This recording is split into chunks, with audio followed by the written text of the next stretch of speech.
सवाईमाधोपुर जिला कलेक्टर राजेंद्र किशन ने जिले में कोविड संक्रमण के प्रसार के मद्देनजर चिकित्सा एवं प्रशासन के अधिकारियों के साथ सीएमएचओ कार्यालय के सभागार में बैठक लेकर सभी आवश्यक प्रबंध करने, अस्पताल में मरीजों के दबाव को कम करने के लिए अतिरिक्त बेड की व्यवस्था करने और कोविड केयर सेंटर पर मरीज शिफ्ट करने, ऑक्सीजन की उपलब्धता सुचारू रखने, दवाइयों की उपलब्धता रखने सहित अन्य व्यवस्थाओं की समीक्षा करते हुए आवश्यक दिशा निर्देश दिए। कलेक्टर ने अधिकारियों से कहा कि यह परीक्षा की घड़ी है। इस घड़ी में सभी अधिकारियों को आपस में समन्वय रखते हुए प्रोएक्टिव होकर काम करना चाहिए। कलेक्टर ने कहा कि सामान्य चिकित्सालय सवाई माधोपुर एवं गंगापुर के ऑक्सीजन प्लांट से निर्बाध आपूर्ति होती रहे, इसके लिए 24 घंटे मॉनिटरिंग हेतु टेक्निकल इंजीनियर नियुक्त किए गए हैं। उन्होंने उपलब्ध ऑक्सीजन सिलेंडरों के खाली होने पर तुरंत रिफिल करवाने के लिए भिजवाने, नियमित ऑडिट करने, निजी चिकित्सालयों को भी आवश्यकता के अनुसार ऑक्सीजन सिलेंडर उपलब्ध करवाने के निर्देश दिए।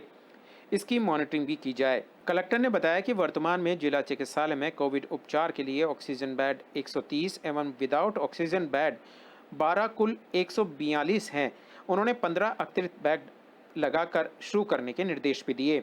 वर्तमान में 126 ऑक्सीजन बेड व 5 विदाउट ऑक्सीजन बेड पर मरीज भर्ती हैं। कलेक्टर ने इसी के साथ अस्पताल में मरीजों को दबाव कम करने के लिए देवनारायण छात्रावास नीमली रोड पर 50 अतिरिक्त केयर सेंटर शुरू करने के निर्देश जारी किए। उसमें जो उपलब्ध ऑक्सीजन बेड हैं, ऑक्सीजन की मात्रा है और औषधियाँ हैं, उन सब के ऊपर बराबर नज़र रखे हुए हैं।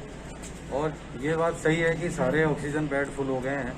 तो कल हमने जहाँ जहाँ जगह थी हॉस्पिटल में और जो हमें उपलब्ध हो सकती थी, हालांकि अन्य वार्डों में भी जो दूसरे वार्ड हैं उनमें से भी जो उपलब्ध जगह थी उसको खाली करवा कर वहाँ पे बेड लगाए हैं और करीब 30 बेड इस तरह से लगाए हैं और रजिस्ट्रेशन काउंटर के ऊपर एक हॉल को खाली करवा के वहाँ भी बेड लगाए हैं। तो हमने यहाँ की जो बेड क्षमता है उसको इम्प्रूव किया है।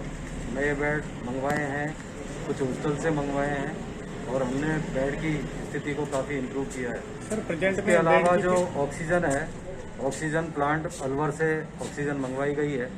कल 177 हमारे सिलेंडर अलवर पहुंच चुके थे, उनमें से 125 सिलेंडर ज़िले में आ चुके हैं, जिनमें से कुछ हमने गंगापुर में किए हैं और बाकी यहाँ पर सवाई माधोपुर में है।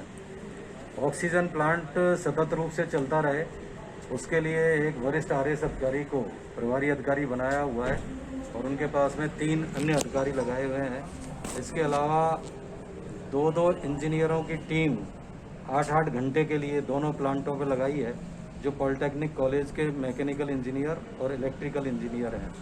तो हम पूरी व्यवस्था कर रहे हैं कि किसी भी संक्रमित व्यक्ति को जहां तक संभव हो पूरा इलाज मिले और ऑक्सीजन भी मिले और उसकी पूरी तरह से हिफाजत हो।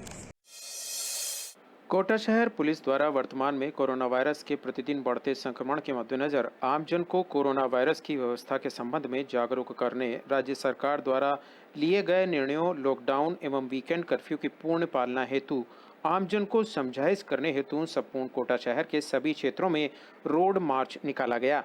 रोड मार्च शाम को पुलिस अधीक्षक कार्यालय से रवाना होकर बजरंग नगर, कोटड़ी चौराहा, एरोड्रम, विज्ञान नगर, आईएल चौराहा, इंद्र विहार, तलवंडी, वसंत विहार, दादाबाड़ी, शक्तिनगर, केथुनी पोल, सब्जी मंडी, रामपुरा, लाडपुरा, नयापुरा, अदालत चौराहा, सिविल लाइंस होते हुए कलेक्ट्रेट पहुंचकर समाप्त हुआ। रोड मार्च में पुलिस अधीक्षक कोटा शहर, अतिरिक्त पुलिस अधीक्षक मुख्यालय कोटा शहर के समस्त वृत्ताधिकारी, समस्त थानाधिकारी सहित 150 से 200 अधिकारी जाब्ता शामिल हुआ।